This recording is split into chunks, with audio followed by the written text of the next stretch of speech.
The fight for the future of the Democratic Party is heating up ahead of next week's vote for DNC chair. And after a contentious 2016 primary, the battle between Clinton and Sanders wings of the party is on full display, with former Labor Secretary Tom Perez boasting the support of fellow Obama administration colleagues like Joe Biden and Eric Holder, and his chief rival, Minnesota Congressman Keith Ellison, locking up the endorsements of both Bernie Sanders and Elizabeth Warren. Doug Schoen is a Fox News contributor and former pollster for President Bill Clinton. He joins me now from Los Angeles. So, Doug, you wrote, I think it was this week, that the party, the Democratic Party, is literally on life support. I mean, is it really that bad? It is, Paul. Look, we have been steadily losing offices. We've been losing state houses and governorships in the last 8 years. The state parties themselves are moribund, and the strategy that the activist wing has taken, this resist Trump, is something that is bereft of policy. It involves demonstrations and, frankly, attacking other Democrats who have the temerity to want to even sit and listen and potentially work with the new administration.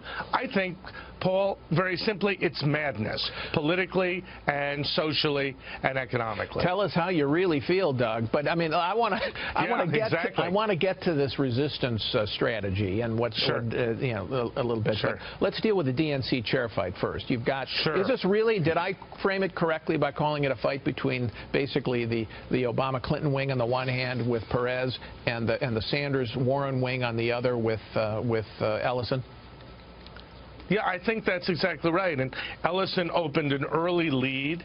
There are reports from the Perez camp that they've got 180 of the 244 votes they will need. Those are heartily and enthusiastically dismissed by the Ellison camp. And the Ellison camp has literally been in the streets attacking Democrats who are opposed to Keith Ellison and are willing to work with the Trump administration.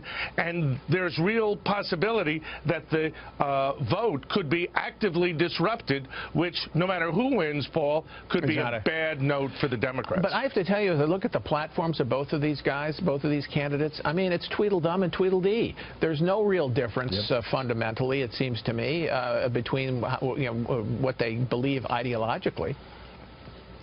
Well, that's why I wrote in your newspaper that I thought the Democratic Party was heading in a calamitously wrong direction. I think if you emphasize redistribution over growth and confrontation over conciliation, you will continue to lose that working class vote in the Midwest that the Democrats need. With 10 senators up in states that President Trump won, the Democrats can ill afford moving to the hard left. And candidly, I see my party moving in a direction that is virtually unrecognizable. Yeah, but look, they've why not? Let's get to the point about resistance. The strategy does seem to be resistance. But if you're sitting in the House and the Senate and you're a Democrat and you watched the Women's March on Inauguration weekend, and then you've watched what's happened with the Trump administration and the protests against him by Democratic activists, what choice do you have? How can you resist a base that is that activated against the president? Well, that is exactly what led people like Senator Schumer, the minority leader, to go from I can work with President Trump to saying he's going to oppose virtually all his legislation and nominees. And in the short term, it makes sense. In the longer term, I think it is a very bad and destructive strategy. But, I mean, my question is, I mean, does Schumer really have a choice? Because if he goes in any other direction and starts to try to cooperate, isn't he at risk of being having protests against him? So if you're Schumer, isn't this the easiest path to pursue? Yes, it's the easiest path, and indeed there have been demonstrations already outside his house in Park Slope, Brooklyn.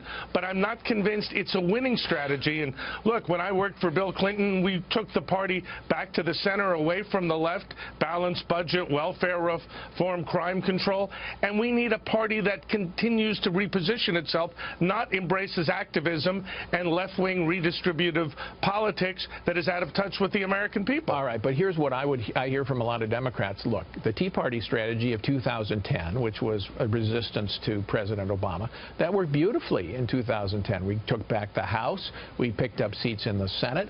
Why shouldn't the same thing work for the Democrats this time in 2018? After all, it looks like the Trump administration is having some difficulties, and Republicans haven't put any victories legislatively on the table so far. So why not go for total resistance? Well, because the voters in the 10 states or so that are Trump states, that Democrats have senators up, and congressmen as well, congressional seats that are open and available for contesting, they are much more moderate to conservative. This is a moderate to conservative country, and to just be in the streets with activism is not reflecting the base they're trying to reach, which is what did happen in 2010.